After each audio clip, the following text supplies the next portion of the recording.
As a kid, I had cynophobia, which is the fear of dogs, but I didn't want to be afraid, and I wanted to get rid of the fear. Every time I saw a dog, I would run away and I would break out in tears. But now, I'm not afraid of dogs. In fact, I have one. So, how did I stop myself from being afraid? Exposure therapy is a form of therapy that trains the body to stop itself from doing the regular fear responses and helps to train the body to no longer be afraid. Many people believe that avoiding their fears or trauma will help them not be scared, but that's a temporary solution, not a permanent one. Exposure therapy makes people face those fears, which is helpful long-term rather than just being a short-term solution. Exposure therapy is often used for PTSD as well as phobias.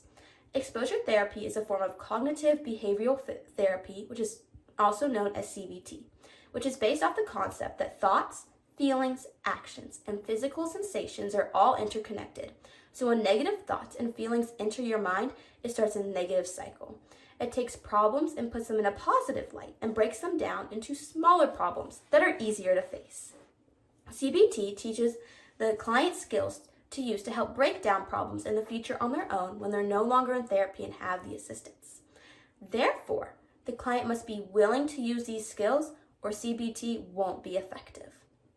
There are many different types of exposure therapy. Therapists may use one or a combo of the different types. They are imaginal exposure therapy, which is vividly imagining the fear.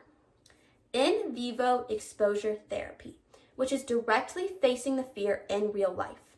The therapist and client will typically spend their sessions preparing to face the fear and deciding what to face. The actual action of facing the fear is typically done outside of the sessions without the therapist because the fear isn't commonly where they can face it in the sessions. This is how it's typically done, but sometimes it can be done in the sessions because the resources are available.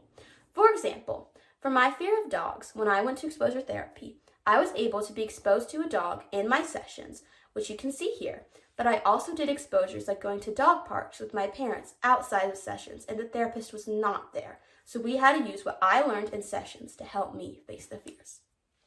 Interoceptive exposure therapy, which is triggering physical symptoms that occur during a panic or anxiety attack, which is what a person gets when they face their fear. Therefore, they'll be able to combat this when it actually happens. Virtual reality exposure therapy, which uses virtual reality to stimulate the fear.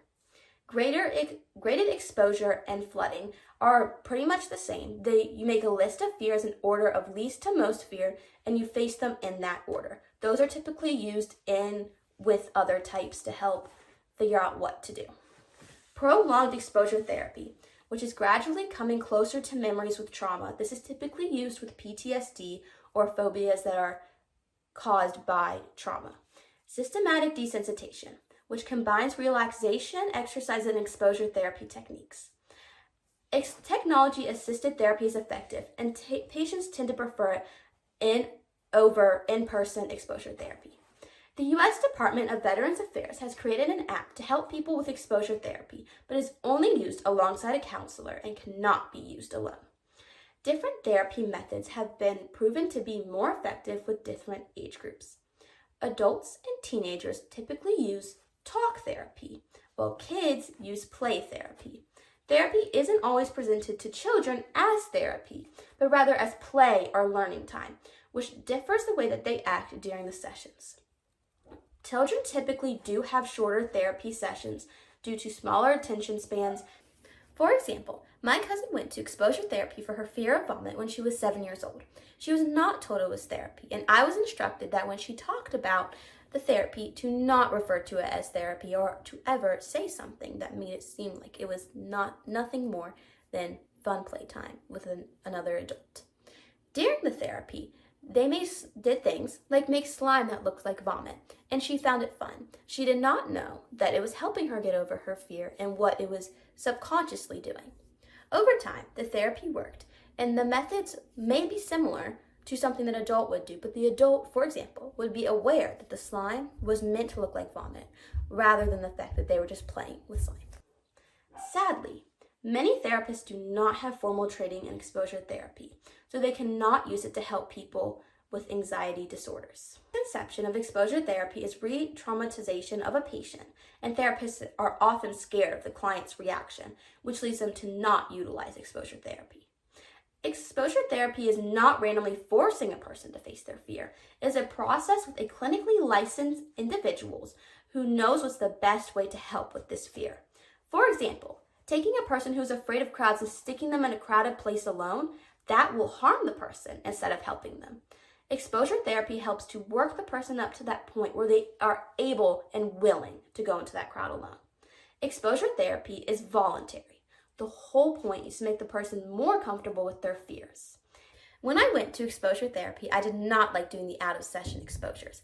I would cry and scream and run away from my parents every time they told me that I was going to go to do one of these exposures, even though I knew that they would be with me there to protect me if needed and that they would help me with the processes that I had learned. But I was fine with the in-session exposures, so those went a lot better because I was more willing and it was voluntary. Sessions, I would go to a therapist in a hospital in Bethesda, which is the one that the president goes to. Therefore, they had many resources. The dog that I mainly worked with was named Soli, and he was a service dog for George H.W. Bush in his last few years before his passing. Because he was needed to help an ailing ex-president, he went through extensive training. This means that he didn't run up to me and that he didn't do normal behaviors of a dog, so that made it much easier for the exposure in the beginning. He would sit on a dot that the therapist placed on the floor and would not move from the dot unless told to. We would progressively move the dot and the dog closer to me, and I even got to the point where I was able to pet the dog, which was really nice. We tried this with a few different dogs, but the majority of the time it was with Soli, who is a very sweet dog, and I'm glad I got to do that experience. After my exposures, we would discuss what to do at home, where my parents would bring me, and the processes that I used during therapy that would help me get over my fear. Because of this therapy, over time, it helped me no longer be afraid. Any more questions, email us at reeseexplains@gmail.com or read the cited sources in the descriptions that have further explanations of what we have talked about here. Thank you for watching and have a great day.